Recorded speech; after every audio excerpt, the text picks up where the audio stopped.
ჩინეთი ამერიკის ინტერესებისთვის მთავარი საფრთხეა. ასეთი იყო დონალდ ტრამპის ადმინისტრაციის განცხადება მათი პირველი ვადის დროს 2016 წელს, თუმცა ეს პოზიცია არც შემდგომ თეთრ სახლში მეორე ვადით დაბრუნების შემდეგ შეიცვალა დონალდ ტრამპის ადმინისტრაციამ და წინასაარჩევნო კამპანიის დროს აგრეთვე გაკეთებულმა განცხადებებმა გააჩინა სხვადასხვა კითხვის ნიშანი იმის შესახებ, თუ როგორი შეიძლება იყოს დონალდ ტრამპის პოზიცია, როგორც შეერთებული შტატების საშინაო პოლიტიკის შესახებ, აგრეთვე საგარეო პოლიტიკაზეც, კერძოდ ზოგიერთმა მისმა განცხადება მაგალითად იმან რომ შეერთებული შტატები ძალიან დიდ ფულს ხარჯავს საგარეო კონფლიქტებში და ისეთ პროექტებში, რომელიც საერთოდ არ წარმოადგენს შეერთებული შტატების ინტერესებს, გააჩინა კითხვის ნიშნები იმის შესახებ, ხომ არ აპირებს შეერთებული შტატების ახალი პრეზიდენტის გუნდი ამერიკის იზოლაციონიზმისკენ წაყვანას. მაგალითად, პირველი ესეთი განცხადება გავრცელდა უკრაინის შესახებ, რუსეთის ომის შესახებ უკრაინაში, როდესაც დონალდ ტრამპმა განაცხადა, რომ უკრაინასა და ამერიკას აშორებს ატლანტის ოკეანე, თუმცა ამავდროულად ხედავთ, რომ ახლო აღმოსავლეთის რეგიონში შეერთებული შტატები საკმაოდ დიდ დახმარებას უწევს ისრაელს და ჩართული არის კონფლიქტში. და აგრეთვე არანაკლებ მნიშვნელოვანი ხდება უკვე აღმოსავლეთ აზიის რეგიონი და განსაკუთრებით კი ყურადღების ცენტრში არის თაივანი და თაივანი სულ უფრო დიდ მნიშვნელობას იძენს 29 მარტს 2025 წლის შეერთებული შტატების თავდაცვის მდივანმა პიტ ჰექსეთმა გააკეთა განცხადება, რომლითაც მოუწოდა ამერიკის შეერთებული შტატების შეიარაღებულ ძალებს, რომ კონცენტრირდნენ საფრთხეზე, ჩინეთის მიერ თაივანში შეჭრის საფრთხეზე, რამაც უკვე ცხადი გახადა, რომ ახალი გუნდი ემზადება ჩინეთთან კონფლიქტისთვის და პეკინის არდი გავლენების შემცირებისთვის. თაივანს აქვს სტრატეგიული მნიშვნელობა და ამ კონკრეტულ დაპირისპირებაში შესაძლოა მას ჰქონდეს ძალიან დიდი როლი და რატომ ამაზე ვისაუბროთ. აი ჩვენ ხედავთ, რომ აქ რეგიონში არიან წარმოდგენილი შეერთებული შტატების მოკავშირე ქვეყნები და თაივანს აქვს როგორც სამხედრო, აგრეთვე ეკონომიკური მნიშვნელობა. ჩვენ ხედავთ აქ ისეთ ქვეყნებს, როგორიც არის იაპონია, სამხრეთ კორეა, ფილიპინები, მალაიზია და აგრეთვე ვიეტნამი. ეს არის აგრეთვე ქვეყნები, სადაც შეერთებულ შტატებს აქვს წარმოდგენილი თავისი სამხედრო ბაზები და სწორედ ამ რეგიონში, სამხრეთ-აღმოსავლეთ აზიის რეგიონში, აგრეთვე სამხრეთ ჩინეთის ზღვაში შეერთებულ შტატებს აქვს გადაადგილების სრული თავისუფლება და სწორედ თაივანის წყლები არის ამ მიმართულებით ძალიან მნიშვნელოვანი. თუმცა სამხედრო თვალსაზრისის გარდა აგრეთვე ეკონომიკური მნიშვნელობაც აქვს თაივანს. კონკრეტულად კი თაივანში იწარმოება სტრატეგიული კომპიუტერული ჩიპების 68%. შესაბამისად ეს არის ძალიან მნიშვნელოვანი რესურსი, რომელსაც თაივანი სთავაზობს თავის მოკავშირეებს და კონკრეტულად კი შეერთებულ შტატებს. აქ მიუხედავად იმისა, რომ უპირობოდ რა თქმა უნდა რჩება შეერთებული შტატები სამხედრო ლიდერად მსოფლიოში, ნომერ პირველ სამხედრო ძალად, ჩნდება კითხვის ნიშნები ექსპერტებს შორის, რამდენად შეუძლია შეერთებულ შტატებს, რომ ეკონომიკურად შეაკავოს პეკინის პოტენციალი, მიუხედავად მისი მზარდი გავლენების ფონზე. აღმოსავლეთ აზია ამ მიმართულებით ხდება განსაკუთრებით საინტერესო. ჯერ მარტო 2024 წელს ჩინეთის ეკონომიკა გაიზარდა 5%-ით. თუმცა რეგიონში გაიზარდა აგრეთვე ვიეტნამის ეკონომიკა, გაიზარდა ფილიპინების ეკონომიკა 6.1%-ით და აგრეთვე სხვა ქვეყნებიც მაგალითად გაიზარდა სინგაპურის და ტაილანდის ეკონომიკები შედარებით უფრო მცირე მაჩვენებელი არის, თუმცა ეკონომიკა აგრეთვე აქაც იზრდება და ჩვენ შეგვიძლია შევხედოთ რუკას, როგორ შეიცვალა მსოფლიო ბოლო 24 წლის განმავლობაში. მაგალითად 2000 წელს ჩვენ ლურჯად ვხედავთ იმ ქვეყნებს, რომლის ნომერ პირველი მთავარი სავაჭრო პარტნიორი არის შეერთებული შტატები და ხედავთ, რომ უდიდესი ნაწილისთვის მსოფლიოსთვის სწორედ ამ პერიოდში არის შეერთებული შტატები ნომერ პირველი სავაჭრო პარტნიორი. თუმცა 2024 წელს ეს ვითარება იცვლება და რუკაზე ჩვენ ხედავთ, რომ უკვე დიდი ნაწილი ქვეყნებისა არის, ასე ვთქვათ, მთავარი სავაჭრო პარტნიორი მისთვის არის ჩინეთი, გარდა მაგალითად ჩრდილოეთ ამერიკისა, აგრეთვე სამხრეთ ამერიკის რამდენიმე ქვეყნისა, დასავლეთ ევროპისა და სკანდინავიის ქვეყნებისა, რომლისთვისაც შეერთებული შტატები რჩება მთავარ სავაჭრო პარტნიორად. ამრიგად დონალდ ტრამპის ადმინისტრაციამ თავიდანვე გაამახვილა ყურადღება იმაზე, რომ საჭიროა ეს ვითარება შეიცვალოს და ამისთვის მან პირველი გამახვილო ყურადღება წარმოებაზე, რომ წარმოება უნდა დაბრუნდეს შეერთებულ შტატებში და ამას გამოიხმაურა თავად თაივანიც და ამაზე გააკეთა განაცხადი, რომ მზად არის გადაიტანოს ქარხნები, ჩიპების წარმოების ქარხნები სწორედ ამერიკის შეერთებული შტატების ტერიტორიაზე და აგრეთვე დონალდ ტრამპმა ისაუბრა ტარიფების შესახებ, რომელიც ამოქმედა 2 აპრილს და ეს ტარიფები დაუწესდა თავდაპირველად ქვეყნების ძალიან დიდ უმრავლესობას, მათ შორის ჩინეთსაც და თაივანსაც. საუბარი შეეხო აგრეთვე პანამის არხსაც, რომელიც წილიც აქვს ნაყიდი ჰონკონგში დაფუძნებულ კომპანიას და ამ წილის გაყიდვაზე თავდაპირველად კომპანია იყო თანახმა, თუმცა საბოლოოდ ჩინეთმა ვეტო დაადო ამ გადაწყვეტილებას. რაც შეეხება უფრო უშუალოდ ტარიფებს, თავდაპირველად 10%-იანი ტარიფები დაუწესდა ჩინეთს, ხოლო თაივანს მიუხედავად იმისა, რომ მან ზადყოფნა გამოთქვა ქარხნების და წარმოების შეერთებულ შტატებში გადატანაზე, 32%-იანი ტარიფები დაუწესდა. თუმცა სულ ახლახან გუშინ შეიცვალა ეს პოლიტიკა, კერძოდ 90 დღით გადავადდა და შეჩერდა ტარიფები. სამაგიეროდ კი ჩინეთი არის გამონაკლისი.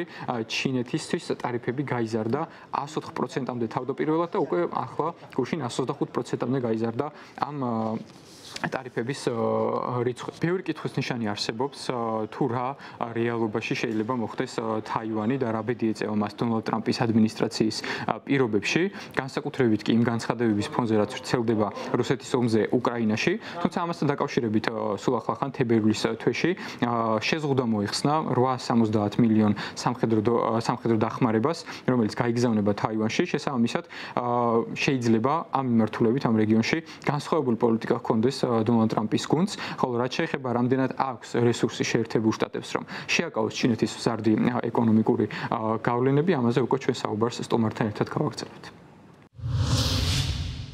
როგორია ამერიკის შეერთებული შტატების პრეზიდენტის დონალდ ტრამპის ადმინისტრაციის პოლიტიკა ჩინეთის მიმართ და შეუძლია თუ არა ვაშინგტონს პეკინის შეკავება ეკონომიკური თვალსაზრისით? ამ თემებზე საუბარს ჩვენ სტუმართან ერთად გავაგრძელებთ.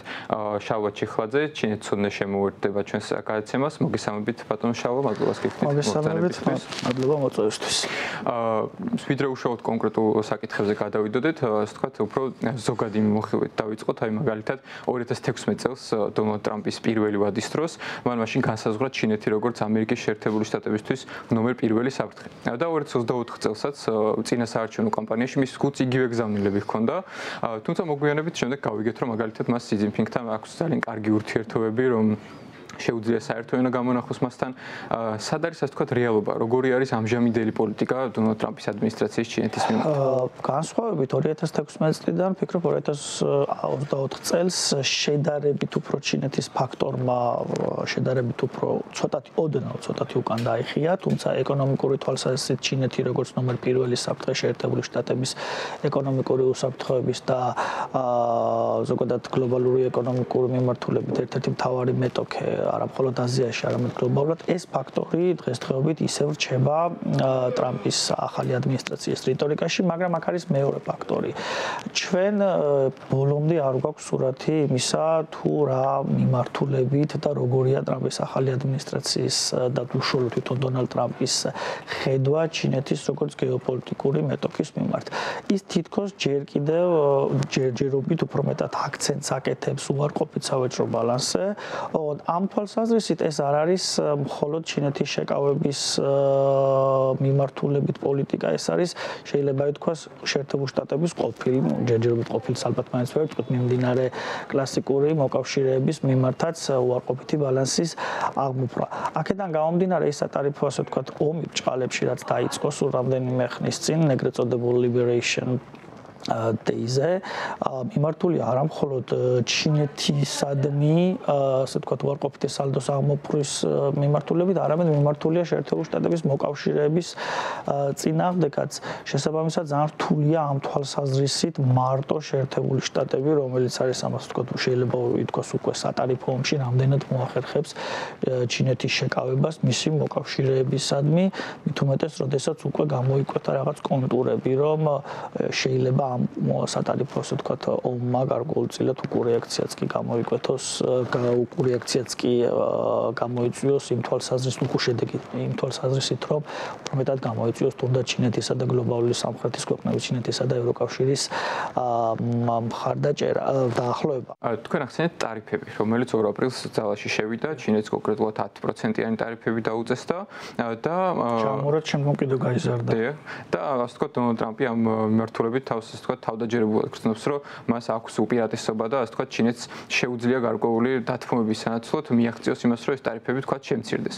თქვენ ახსენეთ აგრეთვე, რომ შესაძლოა ვერ მოხერხდეს ასე ვთქვათ შეკავება ჩინეთის ეკონომიკური თვალსაზრისით, აი რა ბერკეტები აქვს მაინც ამერიკას ამ მიმართულებით. ბუნებრივია ახლა შეერთებული შტატების უპირატესობა სამხედრო თვალსაზრისით ეს პირდაპირ სახეზია და ამას არც არ უარყოფს, მათ შორის თუნდაც იგივე არის ჩინეთის სახალხო რესპუბლიკის ხელმძღვანელობა, მაგრამ რაც შეეხება უშუალოდ ეკონომიკურ ბერკეტებს, ბუნებრივია შეერთებულ შტატებსა და ჩინეთს შორის სავაჭრო ბრუნვა არის საკმაოდ მაღალი, ისინი საკმაოდ მიუხედავად მთელი რიგი ასე ვთქვათ კონკურენტული ფაქტორებისა, ისინი საკმაოდ მჭიდრო ეკონომიკური პარტნიორები არიან, მაგრამ როგორთაც უნდა ვიცოდეთ, რომ ტარიფებს აქვს ორმაგი ეფექტი და ტარიფი არ შეიძლება იყოს ერთმხრივი და ის ზიანი, ან თუნდაც სარგებელი, რომელიც შეიძლება რაღაც თვალსაზრისით ჩვენ მივიღოთ, ეს არ შეიძლება იყოს ცალმხრივი. ასე მაგალითად, შეერთებული შტატები არის ერთ-ერთი მთავარი ექსპორტიორი ჩინეთში სხვადასხვა ტიპის სასოფლო სამეურნეო პროდუქციისა და ბუნებრივია ამასაც ჩინეთმა დაუწესა ტარიფები, უკუტარიფი, ანუ შესაძლოა ზართულია ახლა ზუსტად ამის პროგნოზი, მაგრამ შესაძლოა ამან გამოიწვიოს ისიც, რომ მაგალითად შეერთებული შტატების გარკვეულმა ბიზნეს სექტორმა დაკარგოს ან ძალიან გაუძვირდეს გასაღების ბაზარი. ეს არის ერთ-ერთი რთული ფაქტორი. მეორე თვალსაზრისით ჩინეთმა ასევე შეზღუდვები დააწესა იშვიათი მინერალების თვალსაზრისით, რაც ძალიან მნიშვნელოვანია სხვადასხვა ტიპის ტექნოლოგიურ და მათ შორის სამხედრო ინდუსტრიებში. ბუნებრივია შეერთებულ შტატებს აქვს ბევრი გლობალური თვალსაზრისით, ბევრი ბერკეტი, თუნდაც იგივე პანამის არხის შემთხვევა რომ გავიხსენოთ, მაგრამ ჯერჯერობით შეერთებული შტატების მულტინაციონალური კორპორაციები BlackRock-ი ვერ ახერხებს ბოლომდე ვთქვათ, გააფორმოს ჰონკონგურ კომპანიასთან ის ხელშეკრულება, იმიტომ რომ ჰონკონგურ კომპანიას ეს ხელშეკრულება დაბლოკა ჩინეთის ცენტრალურმა ხელისუფლებამ. ზოგადად პირობითად ეს რომ ყოფილიყო იმ თვალსაზრისით ისეთ ტიპის პოლიტიკა, რომ შეერთებულ შტატებს მოეხდინა მისი მოკავშირეების, კლასიკური გაგებით მოკავშირეების მობილიზება ჩინეთის წინააღმდეგ, ეს გარკვეულწილად ჩემი აზრით უფრო ლოგიკაში ჩაჯდებოდა, მაგრამ ამ მიმართულებით ჩვენ ვხედავთ რაღაც სატარიფო ომს ყველას წინააღმდეგ, მათ შორის იგივე კლასიკური მიმართულებით ის ტრადიციული მოკავშირეების და მე პირადად სიმართლე გითხრათ სკეპტიკურად ვარ განწყობილი ამ ყველაფრის წარმატებაში, იმიტომ რომ ჩინეთი არის ნომერ მეორე ეკონომიკა, ნომერ პირველი მანუფაქტურული მწარმოებელი ქვეყანა და ამ მიმართულებით, მაგრამ მხოლოდ ჩინეთი, თუნდაც იგივე იაპონია, ვიღოთ კორეა, სამხრეთ აღმოსავლეთ აზიის მთელი რიგი ქვეყნების მიმართ იდენტური ეს სატარიფო პოლიტიკა შეერთებული შტატების გეოპოლიტიკურ ინტერესებს აღმოსავლეთ აზიაში ვფიქრობ გრძელვადიან პერსპექტივაში არ უნდა გამოადგეს, იმიტომ რომ ეს გარკვეულწილად იმ ათეული წლების განმავლობაში არსებულ ნდობას და პარტნიორულ ურთიერთობას გარკვეულწილად კითხვის ნიშნის ქვეშ აყენებს. და აი ამ პროცესში რა როლი შეიძლება ქონდეს თაივანს? რა პოლიტიკა აქვს ამჯერად ვაშინგტონს თაივანის მიმართ? რაც შეეხება თაივანს, თაივანის მდგომარეობა შეიძლება ითქვას მიუხედავად იმისა, რომ ჯერჯერობით ჩვენ არ გვაქვს მასშტაბური ცვლილებები ამ მიმართულებით, არის საკმაოდ ესეთი სახიფათო, თუნდაც თაივანის და უკრაინის ორი ასე ვთქვათ სუბიექტის მაგალითები რომ განვიხილოთ, იმიტომ რომ ამჟამად თაივანი ჩინეთის სახალხო თაივანი ფაქტობრივად ამ სუბიექტს არ აქვს საერთაშორისო სამართლის სრულფასოვანი აქტორის სტატუსი და მათ შორის გაერთიანებული ერების აბსოლუტური უმრავლესობა, ერების ორგანიზაციის წევრი ქვეყნების აბსოლუტური უმრავლესობა მას აღიარებს ჩინეთის სახალხო რესპუბლიკის ნაწილად, მათ შორის შეერთებული შტატებიც. მაგრამ ამ დაშვების მიუხედავად, ბუნებრივია არსებობდა არაფორმალური შეთანხმება იმ შემთხვევაში, რომ თუ ეს სტატუს-კვო შეესრულებოდა სამხედრო ძალით, შეერთებული შტატები დაიცავდა თაივანს. ამ კუთხით შესაბამისად თაივანელებმა იციან, რომ მათ ან ექნებათ იდენტური სტატუს quo, ან შეიძლება საერთოდ არაფერიან და ისინი იძულებული გახდნენ შეუერთდნენ ჩინეთის სახალხო რესპუბლიკას ჰონკონგისა და მაკაოს მსგავსად ერთი ქვეყანა ორი სისტემის ფორმატში. ამიტომ ისინი ცდილობენ ყველანაირად მოირგონ და აყვნენ დონალდ ტრამპის ახალ ადმინისტრაციას. პირველ რიგში მათ განაცხადეს TCMS-მა, რომელიც არის უმსხვილესი კორპორაცია ნახევარგამტარების წარმოების, განაცხადეს 100 მილიარდიანი ინვესტიციის შესახებ შეერთებული შტატების ტერიტორიაზე, ოღონ იმ დაშვებით, რომ კრიტიკული თქვა ცოდნა ტექნოლოგიური დარჩებოდა კუნძულზე. თლად ირაციონალური შეიძლება არ იყოს დონალდ ტრამპის ეს პოლიტიკა, იმ თვალსაზრისით, რომ მაგალითად პატარა თაივანი და შეერთებული შტატები არსებობს 40 მილიარდი უარყოფითი სავაჭრო ბრუნვა. ანუ სავაჭრო ბრუნვა არის 120 მილიარდი, აქედან 80 მილიარდი არის იმპორტი თაივანიდან და ხოლო 40 მილიარდი ექსპორტი. და ამ ტარიფების შემდგომ დღეს ცოტაშორის ამ დღეების განმავლობაში ვკითხულობდი თაივანმაც იგივე სინგაპურმაც უარი განაცხადა უკუ ტარიფების დაწესებაზე, იმიტომ რომ მათ ამ შემთხვევაში იციან რომ არ აქვთ მეტი გამოსავალი, ისინი მაქსიმალურად შეეცდებიან რაღაც თვალსაზრისით უსაფრთხოების გარანტია მიიღონ შეერთებული შტატებისგან, რისი არ ქონის შემთხვევაშიც, კუნძულს არსებული სტატუს quo შენარჩუნება ფაქტობ გაუჭირდება კი არა შეიძლება ითქვას ეს არის შეუსრულებელი მისია.